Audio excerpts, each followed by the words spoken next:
kick it off by doing the reading from the Language of Letting Go, our codependency meditation book. And today is just perfect. Patience. Sometimes we get what we want right away. Other times we wonder if our desires will ever be fulfilled. We will be fulfilled in the best way possible, as quickly as possible. But some things take time. Sometimes we have lessons to learn, lessons that prepare us so we can accept the good news we deserve. Things are always being worked out in us and in others. Blocks in us are being removed. A solid foundation is being laid. Be patient, relax, and trust. Let go, and let go some more. Good things are planned for us.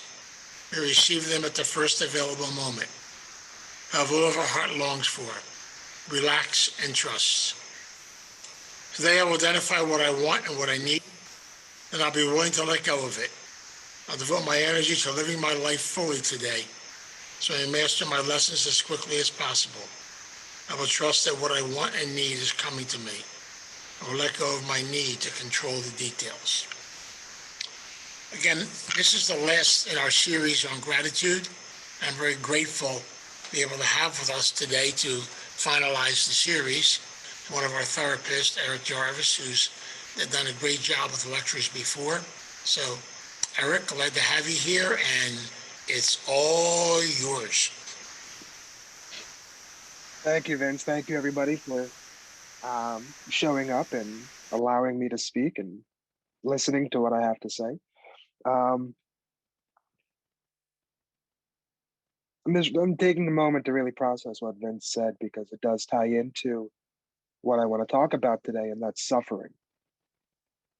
And in this way, being grateful for suffering. We tend to look at suffering as this negative aspect of our life. And for whatever reason, we always look at suffering as this bad thing.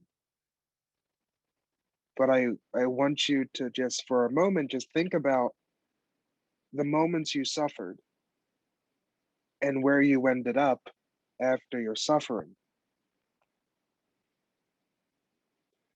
Could you have gotten there without suffering? In that moment in time, however long it took, could you have gotten to that place without suffering?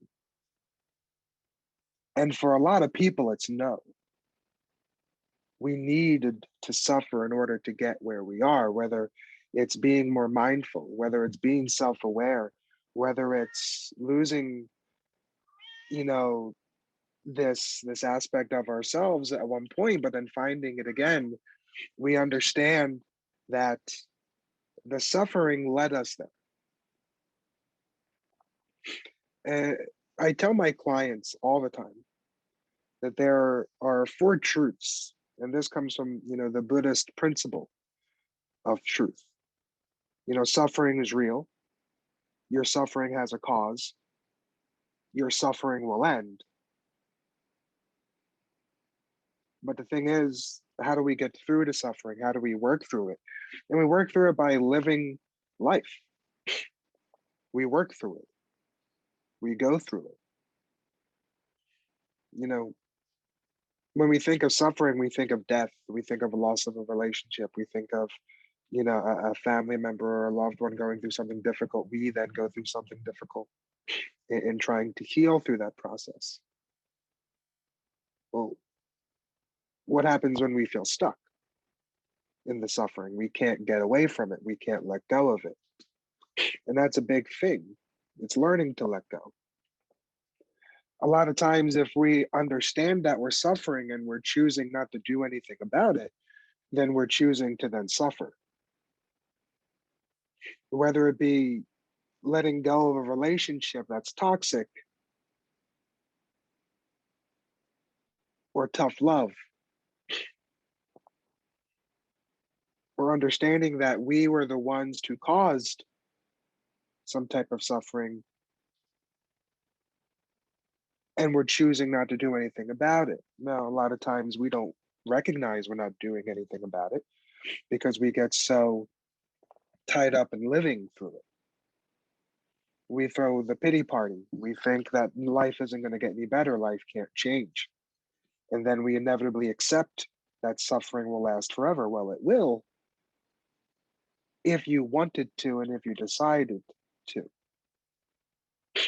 Now, I don't know how many of you have decided to actually suffer. And if you have, think about why.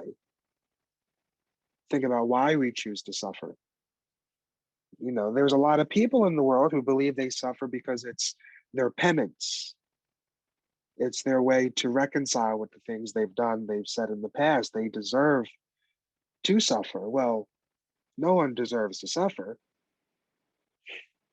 The Buddhist principle tells us that, we don't suffer inherently because of something we wanted to happen. It's not that we're bad people. We've just done negative things or said negative things. Our life just went negatively for us.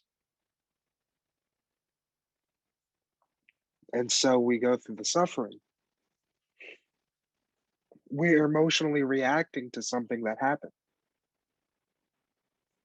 And through that, suffering is all we're willing to do because think about it, think about grief for a moment.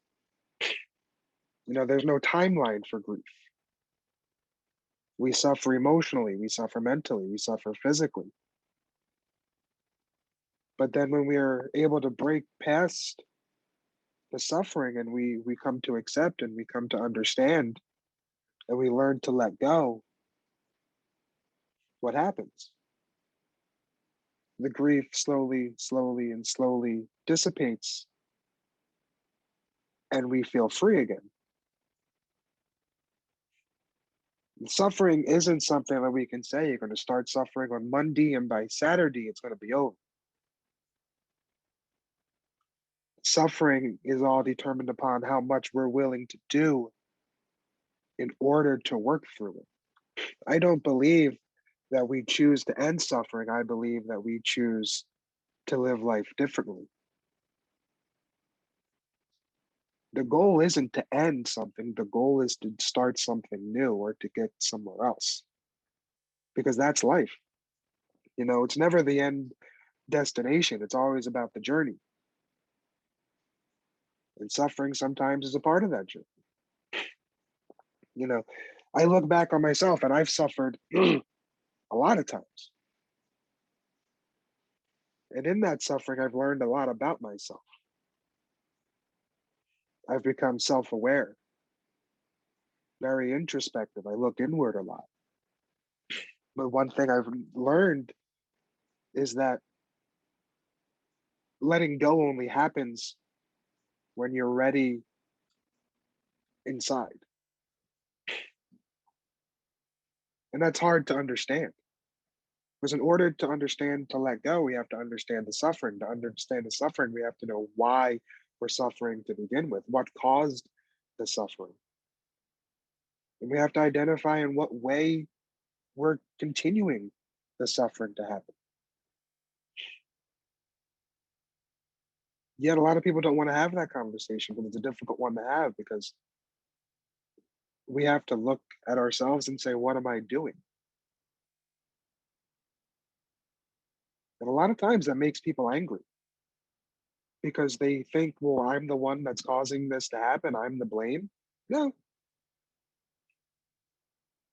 However, you are choosing not to do anything about it. And that's hard for people to hear. That's the blunt truth, though. We're not choosing to suffer. We're also not choosing to do anything about it. Then what do? You can meditate, you can pray, you can go to meetings, you can talk to people. All of that is positive and all that is healthy. It's good for the soul, it's good for our minds. Only if we get something out of it. I've listened to countless stories of grief, of tragedy, of trauma, of adversity. And one thing they all have in common is there's a breaking point. Because there's always a breaking point. And that breaking point takes us to a fork in the road. And that decision that we're left with is, do we go left or do we go right? And one path leads us down anger, resentment, jealousy, and the other leads us to freedom, happiness, peace. But one side's a lot easier to walk towards. It's really easy to take a negative moment in time and take negative feelings and continue being negative, be bitter, be angry at the world, be resentful towards those that brought us there. It's a lot harder to go the other way, because to go the other way, we have to forgive them, we have to forgive ourselves, we have to be willing to say, I'm in charge, and to say, I'm suffering now, but I don't have to.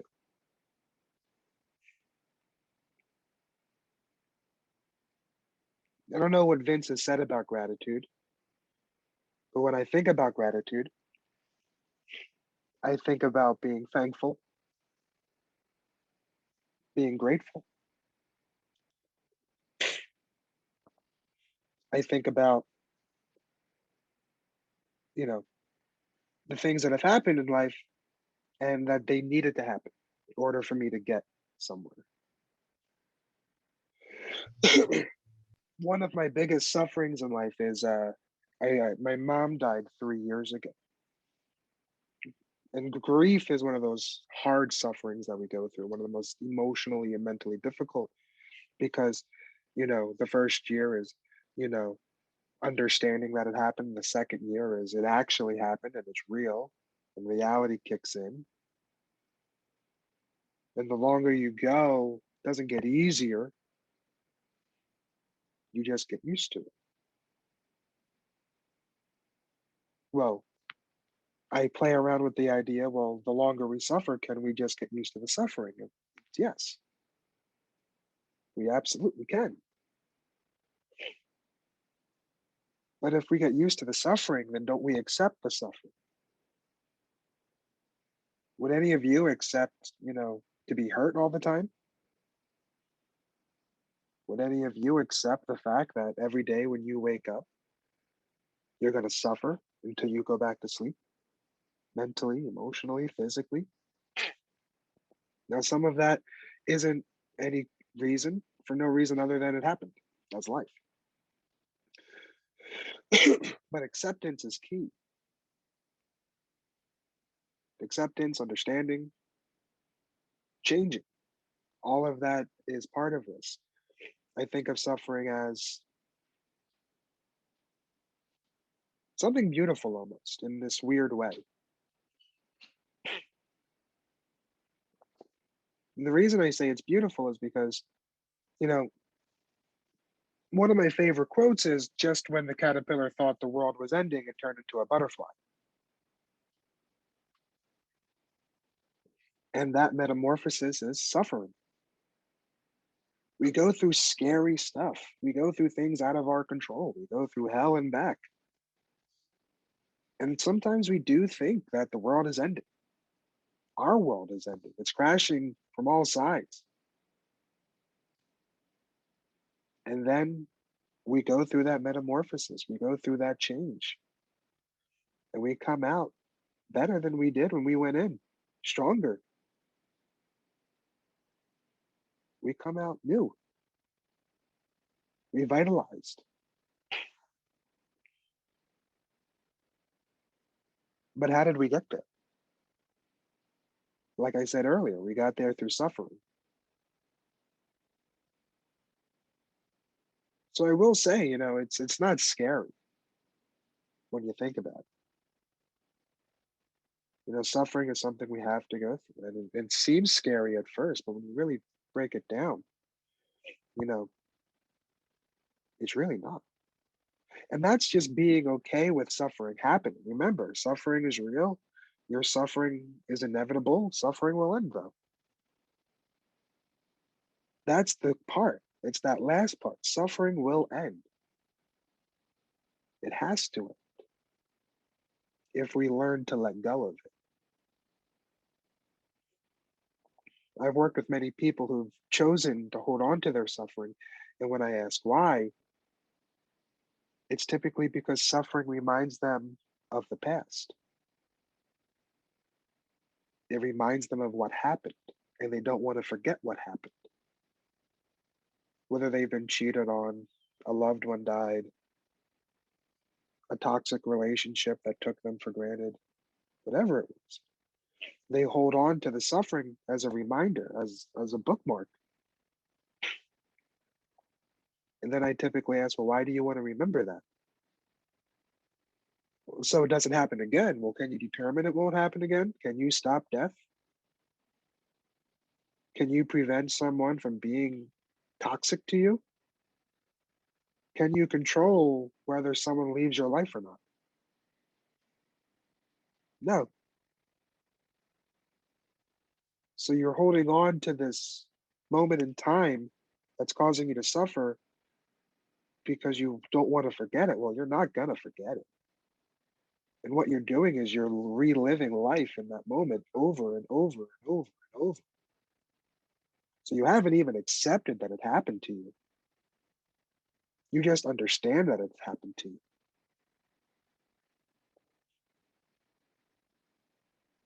Moving forward, making life better for you, making your life better. That change, that only comes with acceptance, and that only happens in suffering.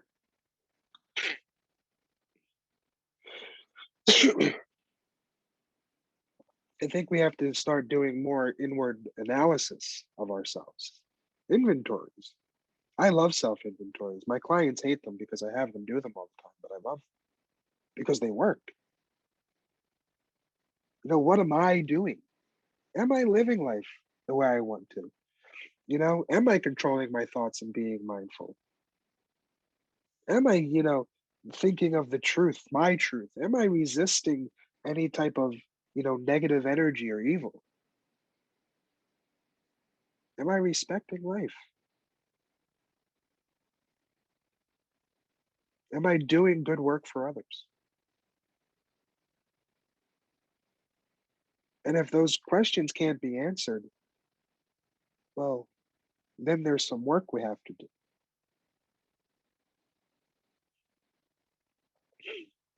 You know, it all comes with the fact that we as people, we change all the time.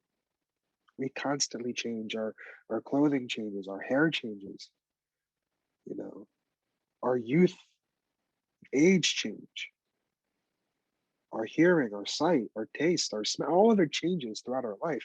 And we think nothing of it because those things naturally change. Now, hair goes from, one color to another. Our eyes go from seeing perfectly or seeing, pretty good to seeing poorly. Hearing's the same. Skin's the same. All of it is just physical changes that happen because of biology. And we accept that. But when it comes to things that we can control, like our mindset, how we feel, how we live in life, how we walk through life, at that point, we're choosing not to do something about it. We're not living life to the fullest. We're not being the person we want to be. If I asked you, who did you want to be when you were 7, when you were 20, and when you were 35? And then I ask you, are you that person today? None of you would be able to answer because at 7, 20, and 35, we wanted to be three vastly different people. At 7, you wanted to be the kid at forever recess. At 20, you wanted to be the young adult, the independent one, the partier, the one that had a good time. And at 35, life started getting real. And if I asked you now who you are you a combination of those people? Are you more of the 35-year-old or the 20-year-old? Are you still the 7-year-old? Or are you lost because events in life happened that you didn't plan or expect and it made you somebody else? Are you happy with who you are, with where you are? And if not, why? And if you're still suffering, what's causing the suffering? Because stagnation only comes when we become complicit. We become okay with who we are. We get stuck because we accept it for what it is, and we refuse to do anything about it because that's life. It is what it is. Well, sorry to break the news to you. It's not life. It's choice. That's that's accepting the negative. When I explain, how, mindfulness works to people, they always think of like the secret. If I put out in the universe, I'll get it back in return. And to an extent, yeah. But let's say you wake up, you're on your way to work, and you spill coffee on your white shirt. Well, now you got to go clean your shirt, and that's aggravating. Well, because you changed your shirt, now you're in traffic, and you're in traffic, so that's making you really irritated and really irritable. And then you get to work, and the copier's not working. So then you talk to the receptionist, and she gives you attitude because she's had a bad day, and now that's going on. And why today is the worst day ever? Why is this happening to me? Well, aren't you the king or queen that everything is happening only to you?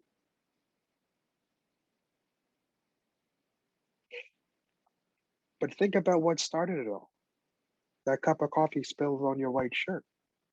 You think, oh, this is the reason I was in traffic, and the traffic made me irritable. That's why the copier didn't work, and the copier couldn't get fixed because my attitude made the receptionist have an attitude.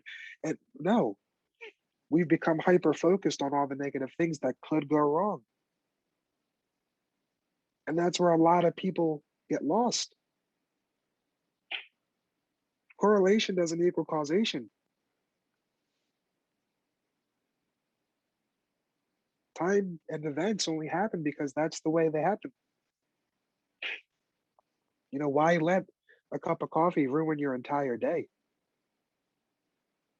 Why let one moment of suffering control or ruin a lifetime?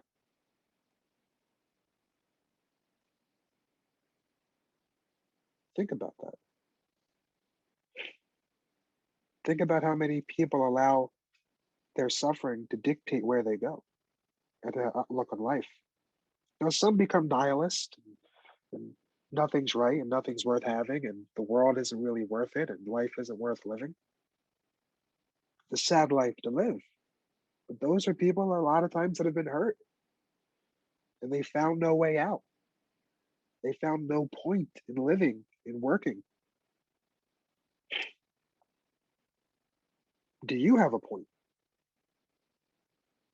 Do all of you know what makes you go forward? What makes you keep going? When you get up in the morning, what's the drive to keep going? What's the drive to make it to Saturday? The drive to make it to next Wednesday? What is it that pushes you?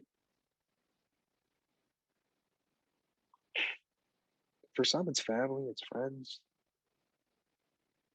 it's life, it's love, it's grandchildren. No one ever says teenagers, trust me, I work with teens. No one ever says that. But the beauty of it all is if you have those things, those those feelings, those people, and you use a but. Yeah, my kids are the reason I keep going every day. But well then the kids aren't it then. And you're not choosing to go forward. You're going through life robotically on autopilot, but there's no real reason for it. Suffering comes with a lot of buts. Yeah, I'm in a good mood, but I feel happy, but well then you're not really happy. You're not really feeling good. But takes away everything that you put in front of it. And that's what people do. People mask their suffering with fake, with a charade. It's okay to suffer and show it. It's okay to tell somebody, I'm not doing okay. It's important to tell yourself, we're not doing okay. Because if we can't admit it, then we can't accept it. We can't accept it. We can't understand it. And then we can't do anything about it. We can't change it. Well, if I asked all of you now, how many of you are having a good day? You all say me, because that's the universal aspect when you're in a group. Group dynamics kick in. No one wants to be the odd one out. But ask yourself internally, am I doing good? Am I doing okay? Am I happy? And if any of you are thinking no to any one of those things, that's okay. It's asking yourself, what's causing me to feel this? Never ask yourself why. Don't. The moment you ask yourself why, your brain will think of 20 different reasons and none of them will be correct. Think about it. You go back to childhood. You were playing, so you did something impulsive, you knocked over the lamp, you broke something. Why did you do that? I don't know. In that moment, you really didn't know.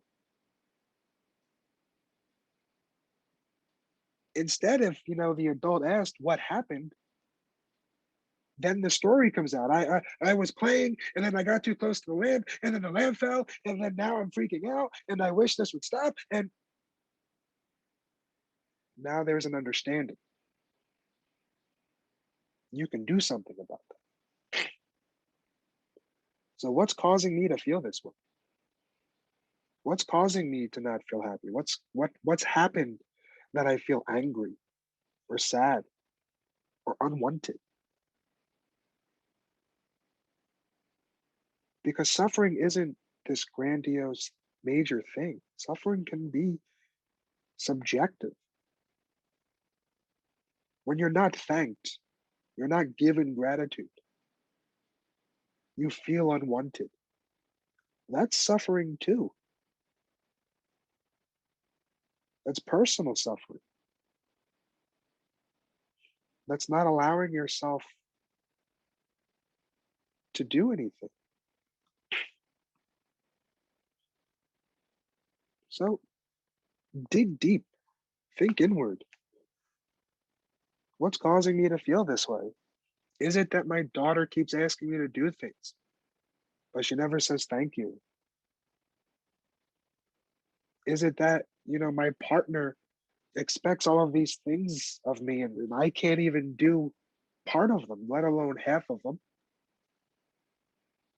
Is it that my boss just wants me to do all this work and I'm not being compensated and there's no gratitude and everyone else seems to be moving forward at work except for me? Well, in those suffering moments, when you've identified what it is that's causing you to feel that way, then the hardest part is doing something about it. Hard conversations are hard for a reason because typically they have to happen. So you make boundaries with your daughter. No, I can't do that for you this week. No, I don't have the money to give you. For your partner, state how you feel. I feel that there are too many expectations. I feel that I'm left to do too much. With your boss, I feel overwhelmed. Now, all of these can have negative side effects. Your daughter can try to emotionally manipulate you and make you feel bad. Your spouse can start an argument with you.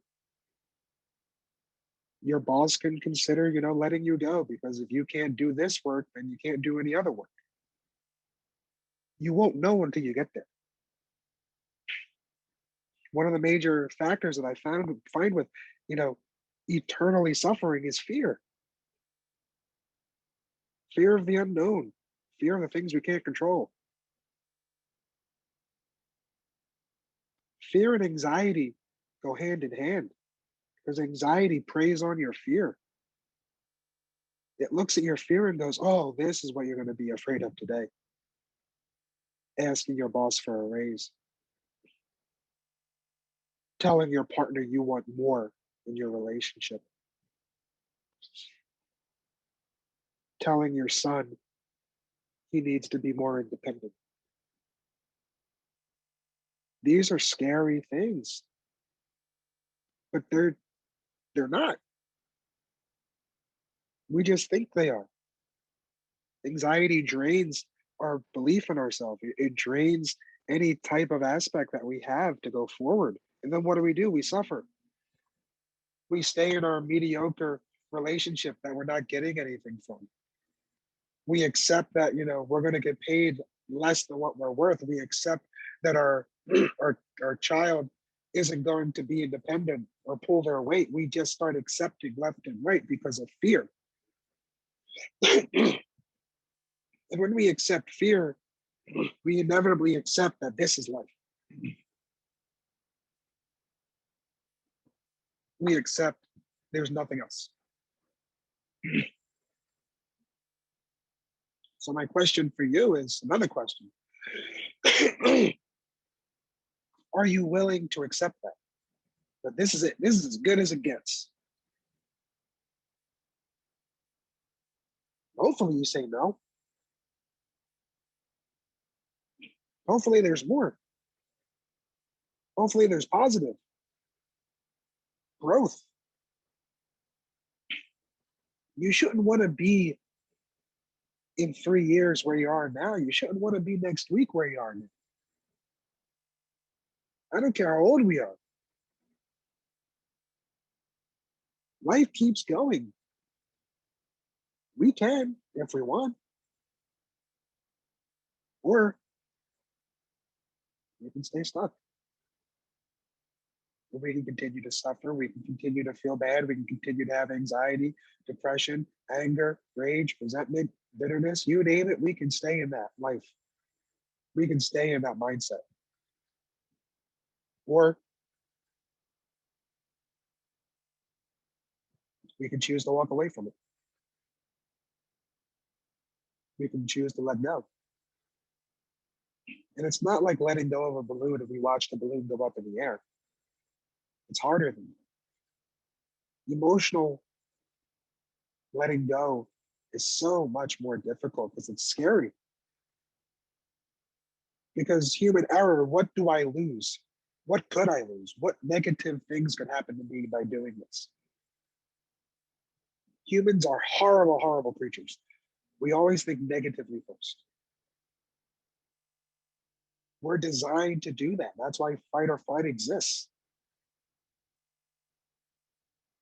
We're designed to look at something and think, how does it affect me?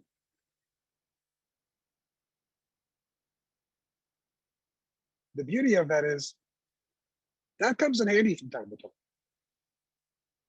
you know, but not all the time, because there are chances we have to take, there are risks we have to take emotionally, mentally, spiritually, physically. When you come to these lectures, you're taking a risk. You're taking a chance that you're going to get something out of it. Now, group dynamics and group think, all of you always get something from Vince's lecture. All of you do. One of you won't. That's statistics. And that's okay. Because maybe this isn't the lecture you're supposed to get something from. Maybe it's a previous one or the next one. When you go to therapy, you take a chance, take a risk. This person's going to help me get to where I want to go. Well, I don't have a wand or a magic 8-ball that actually works. I can't take you anywhere. I can only take you where you let me take you. So in reality, you lead in therapy. The therapist doesn't. The counselor doesn't. I can't look at you and go, you know what, Kathy, this is the real issue, and just pull something out of thin air. And then you go, you know what, you're right. I didn't realize that's why I've been in such a bad mood this entire time. If I could do that, one, I'd be I'd be sitting on a gold mine and a good movie and help for Kathy. But that's not reality. The reality is we have to walk in those difficult areas. We have to go there. We have to talk about it. We have to think about it. And it's okay. You're not always going to get it right. You're not always going to figure it out. And that's fine. We have to be okay with not figuring things out or not get something out of everything. Trust me. I've worked with people, I know people that have every self-help book in the world, and they still have their problems. They're still stuck. Why?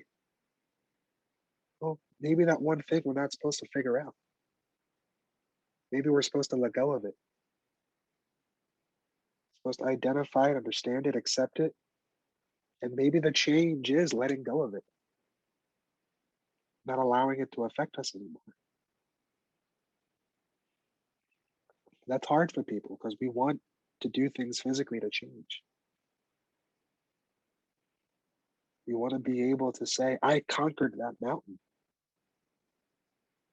But what you didn't realize is it was an anthill the entire time and you could have stepped right over it. You made it a mountain. You made it something much bigger than it was. And because of that, we suffered, we struggled. And we finally got to the top. We figured it out. And then we look back and go, oh, wow, I could have done this differently. And that's okay too. Because just because we realize we suffered longer than we had to doesn't mean we need to punish ourselves or we have to like feel bad about it. As long as we learn from it. The universe will always throw the same difficulties at you until you learn the lesson. That's suffering.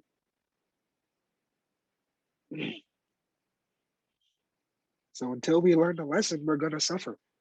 We're going to feel bad. Unfortunately for Kathy, I can't just tell her what her problems are. But I can tell you this. I can tell you that at the end of the day, your suffering will end. It has to. Because if it doesn't, then you're inevitably causing your suffering to continue. So be kinder to yourself. Speak to yourself like you would speak to somebody else. With encouragement, with love, with peace. And remind yourself, this is the best I can do today. And be okay with that. And tell yourself, I can do it. Because we need a cheering section, and sometimes it's only going to be one person, and that person is us. So throughout your suffering, throughout your hurt, your pain, be there to lift yourself up. Because sometimes the only person that can lift us up is ourselves. Thank you.